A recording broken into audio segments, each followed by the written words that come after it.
Anybody know what this is? Pastry knife. It's a pastry knife. The old style ones was like a wooden handle, and it had wires like a whisk, like this, that kind of went down. And I used to bring one down I used to have one all the time, but my class would break it after like about 2 weeks. They would just break all the wires. This one here, you can get it at Williams-Sonoma. I can never remember if it's Sonoma William or Williams-Sonoma. Williams-Sonoma. Yeah, okay. And they believe it or not, I think it's like $10. And it's actually really strong. It's a pastry knife, okay? So if you don't have a pastry knife, what I would do, I would take butter, and the butter should be kind of cool. And this butter is a little bit, it's been sitting here, it's a little room temperature, but I would take it, I would cut it,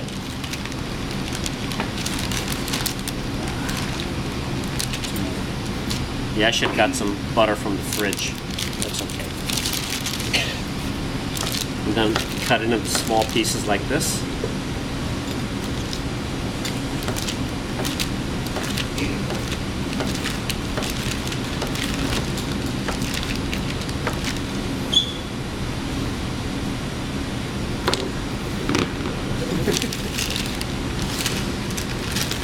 And then what I would do, I would just kind of coat these with flour.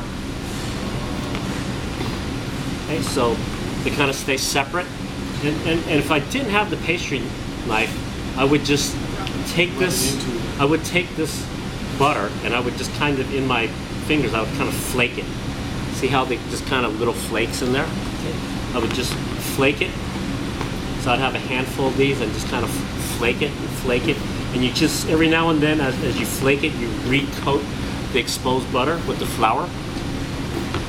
And then you keep working it until you get different sized lumps. So I would work, what we do here, we usually make a flaky style pie dough for our two crusted pies. And I usually do like a pea-sized lump, which is, they call short flake. Now, if you have a pastry knife, you can just take this butter here.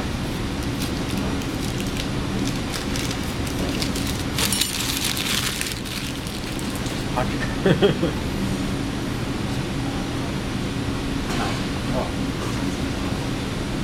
not my towel.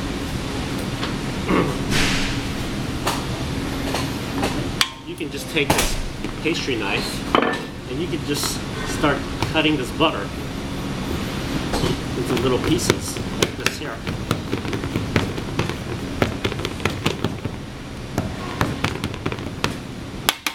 You see it's already getting smaller.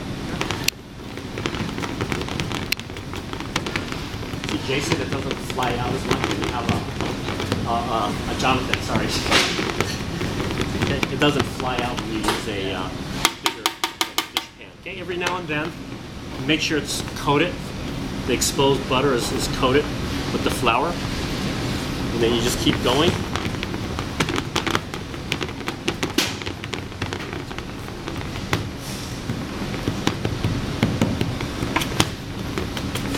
So if I was doing this, it would take me about maybe 8 to 10 minutes to do all this.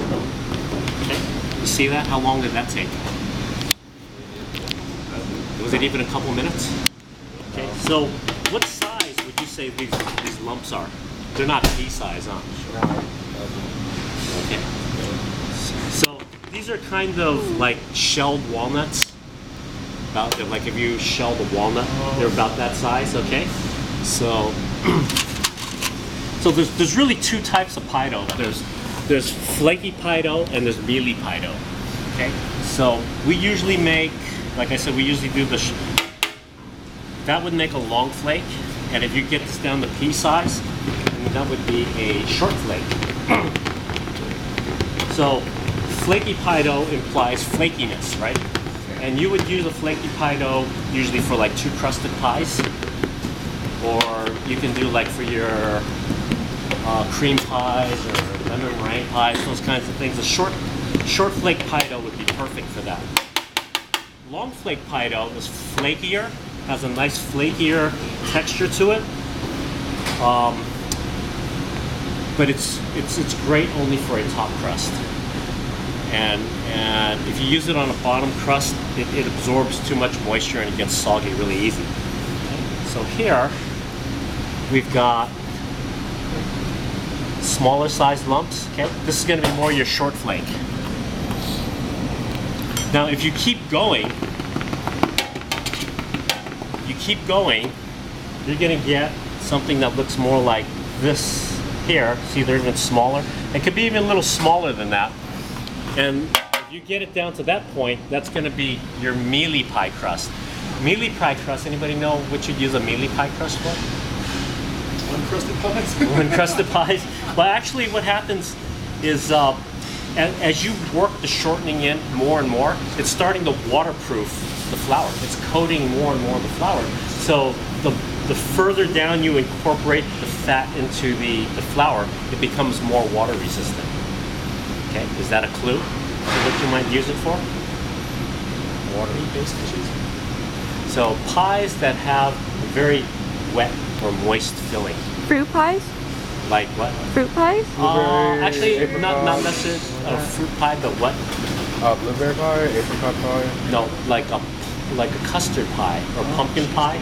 You ever see the difference between like a pumpkin pie? You made pumpkin pie, Yes. right?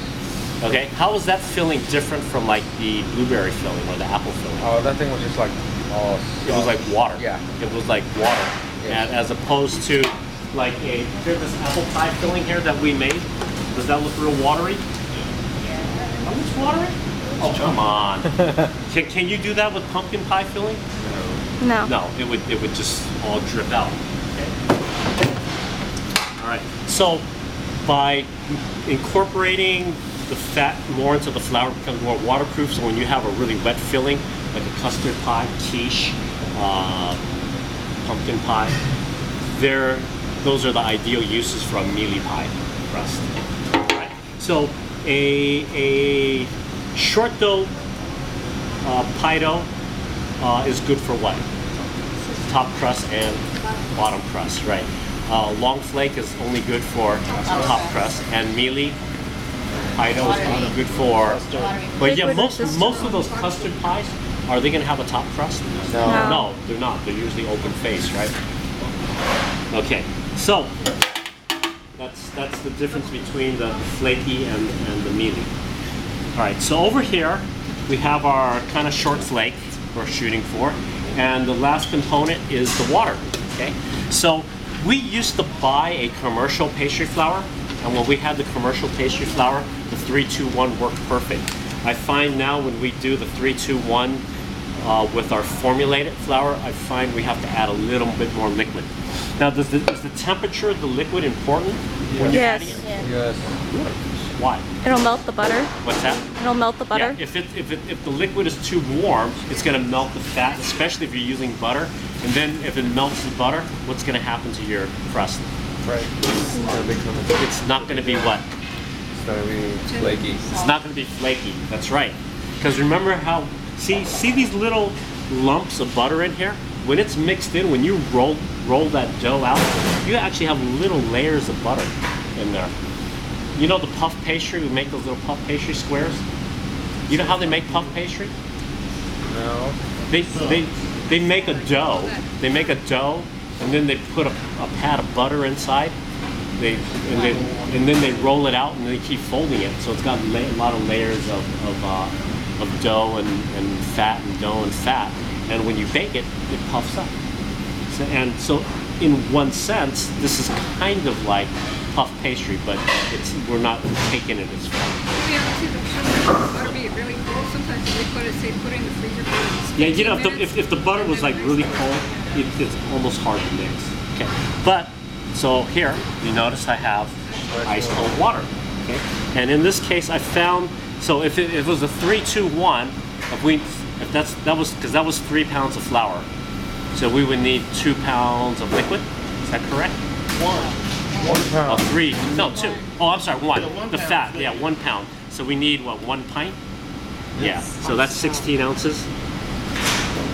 And I think this one, if you look in the 3-2-1 pie dough, it says 1 pint and 2 ounces.